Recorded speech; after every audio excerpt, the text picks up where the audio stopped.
Kerajaan sentiasa menyokong dan mempertahan kebebasan media serta menjamin hak kebebasan bersuara berdasarkan Fasal 1A Perkara 10 Perlembagaan Persekutuan. Walau bagaimanapun, harus diingatkan bahawa hak yang dimiliki bukan bersifat penuh dan mutlak dan ianya harus dilaksanakan secara bertanggungjawab, beretika dan mengambil kira kepelbagaian budaya dan agama yang mencorakkan masyarakat Malaysia. Ingat, hak bersuara bukan hak memfitnah. Akta Hasutan 1948 dan Akta Rahsia Rasmi 1972 bukan di bawah bidang kuasa Kementerian Komunikasi dan Digital. Walau bagaimanapun, Akta Komunikasi dan Multimedia 1998 atau Akta 588 di bawah kementerian ini tidak pernah bertindak untuk menghadkan kebebasan media selagi mana penggunaan media elektronik tidak melanggar peruntukan perundangan di bawah akta tersebut, khususnya di bawah peruntukan Seksyen 211 dan Seksyen 233. Akta ini hanya bagi media dalam talian dan penyiaran ataupun dengan izin broadcast. Sebaliknya tidak terpakai bagi media cetak yang tertakluk kepada Akta Mesin Cetak dan Penerbitan 1984.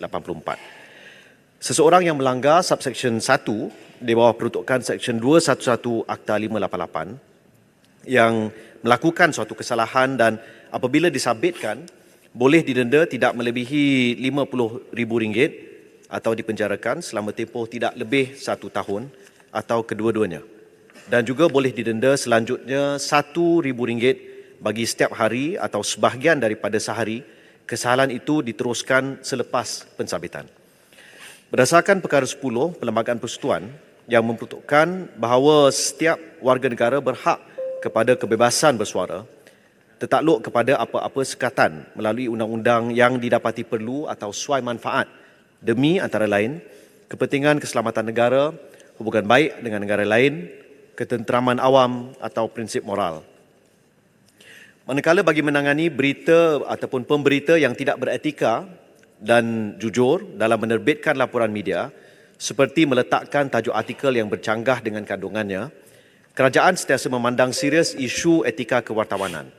Wartawan seharusnya berpegang teguh kepada prinsip dan etika kewartawanan dengan hanya melaporkan berita yang tepat dan sahih selaras peruntukan undang-undang. Sebarang siaran maklumat yang tidak benar perlulah dibetulkan segera dengan pemakluman kesilapan dengan izin errata yang diterbitkan. Selain itu, ingin saya maklumkan Dewan Yang Mulia ini, memang Kementerian Komunikasi dan Digital berhasrat untuk meneliti, mengkaji semula serta meminda Akta 588. Tetapi pindaan ini bukanlah bertujuan untuk menyekat kebebasan bersuara ataupun kebebasan media, tetapi lebih bagi memantapkan lagi rangka kerja kawal selia atau dengan izin regulatory framework, terutama berkait isu keselamatan dan kebolehpercayaan rangkaian dengan izin network security and reliability. Terima kasih. Soalan tambahan Yang Berhormat Arab. Ya, Yang Berhormat, yang pertama sekali kita sedar bahawa Facebook dan juga TikTok ni memberi sokongan yang hebat kepada parti PN. Jadi apakah kerajaan rasa macam terancam sikitlah apabila kerajaan menggunakan meminta supaya komuniti supaya pihak TikTok mengeluarkan garis panduan komuniti bagi menyekat kandungan tertentu. Kalau tidak, kenapa tidak diteruskan seperti biasa? Yang keduanya Yang Berhormat, terdapat wartawan yang mengatakan perkataan sumber, tapi sumber itu sumber yang betul. Kenapa kita tidak bagi syarat perkataan sumber itu tidak boleh disebut? Sebenarnya sebut. Sebab ada juga menteri yang menyebut sesuatu tapi kita jangan sebut I tau, sumber. Jadi dia sebut sumber. Padahal benda itu benar-benar. Jadi perkataan sumber ni apakah akan dipastikan supaya tidak ada pemberitaan yang berdasarkan mengikut sumber, tapi mengikut sebenarnya. Terima kasih. Sila Menteri. Terima kasih sahabat saya Yang Berhormat Arau. Ini dua soalan yang baik untuk makluman Dewan Yang Mulia ini. Bagi mana-mana penyedia perkhidmatan media sosial termasuk TikTok dan Facebook yang dikendalikan oleh Meta, semua syarikat ini mempunyai garis panduan komuniti ataupun community guidelines sendiri. Pihak kerajaan tidak memberi input kepada apa isi kandungan bagi community guidelines tersebut. Dan seperti yang saya pernah jawab sebelum ini pada minggu lalu, bahawa seperti kita ambil contohnya syarikat TikTok, ya, dia sebenarnya menurunkan konten berdasarkan community guideline, dan hampir lebih 90% daripada konten yang diturunkan itu, malah lebih tinggi dari itu, 95%, dilakukan secara automatik berdasarkan AI, Artificial Intelligence, syarikat tersebut.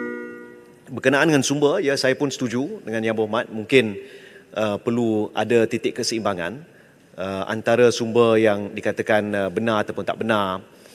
Kita juga ambil maklum bahawa di kalangan wartawan, mereka ada hak untuk memastikan keselamatan identiti sumber mereka, tapi ia perlu diseimbangkan dengan isu fitnah. Saya bagi contoh, baru-baru ini ada sebuah syarikat, Awesome TV, ya, yang telah menerbitkan satu laporan berita fitnah yang mengatakan berdasarkan sumber ataupun cadangan, ya, bahawa kerajaan berhasrat untuk membuang lebih 800,000 pegawai penjawat awam. Ini adalah fitnah yang sangat jelas, tidak perlu kita sebut, ya.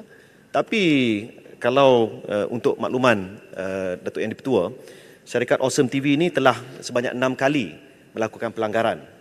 5 kali sebelum ini, ya. Jadi, dan kali yang terakhir ni kali ke-6. Jadi pada jam 12.30 hari ini, pihak Suruhanjaya Komunikasi dan Multimedia akan bertemu dengan pihak Awesome TV untuk membincangkan kerana pelanggaran-pelanggaran ini berlaku huaima di pentadbiran sebelum ini sekalipun. Jadi kita perlu ada keseimbangan, dan mungkin ini bersifat perbincangan di antara pengamal media dan juga pihak berkuasa untuk cari titik temu bagi isu tersebut. Terima kasih.